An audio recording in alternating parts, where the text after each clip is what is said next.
Action hero Biju സിനിമയുമായി ബന്ധപ്പെട്ട് നടൻ നിവിൻ പോളിയെ വ്യാജ കേസിൽ കുടുക്കാൻ ശ്രമിച്ച സംഭവത്തിൽ നിർമ്മാതാവ് PS ഷംനാസിനെതിരെ ജാമ്യമില്ലാ കുറ്റം ചുമത്തി കോടതി.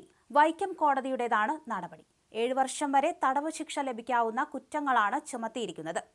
ആക്ഷൻ ഹീറോ ബിജു രണ്ടാം ഭാഗത്തിൽ നിർമ്മാണ പങ്കാളിയാക്കാം എന്ന് പറഞ്ഞ് തന്നെ വഞ്ചിച്ചുവെന്നും വിതരണ അവകാശം മറ്റൊരാൾക്ക് നൽകിയെന്നും ചൂണ്ടിക്കാണിച്ചുള്ള ഷംനാസിന്റെ പരാതിയിൽ നിവിൻ പോളി, സംവിധായകൻ എബ്രിഡ് ഷൈൻ എന്നിവർക്കെതിരെ കഴിഞ്ഞ ജൂലൈയിൽ തലയോലപ്പറമ്പ് പോലീസ് കേസെടുത്തിരുന്നു.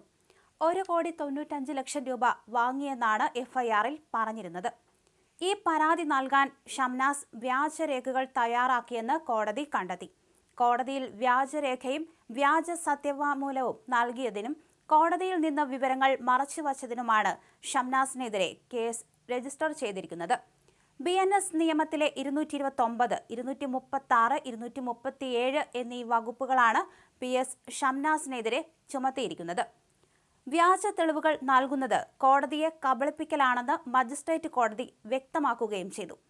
കോടതിതല അന്വേഷണം നടത്തിയ ശേഷമാണ് കേസെടുത്തിരിക്കുന്നത്. മഹാവീര്യർ ചിത്രത്തിന്റെ സഹനിർമ്മാതാവാണ് PS ഷംനാസ്. മഹാവീര്യർ പരാജയപ്പെട്ടപ്പോൾ നിവിൻ പോളി 95 ലക്ഷം രൂപ ഷംനാസിന് നൽകാമെന്നും എബ്രിഡ് ഷൈൻ സംവിധാനം ചെയ്യുന്ന ആക്ഷൻ ഹീറോ ബിജു 2-വിൽ നിർമ്മാണ പങ്കാളിത്തം നൽകാമെന്നും ഉറപ്പു നൽകിയിരുന്നു എന്നാണ് പരാതി.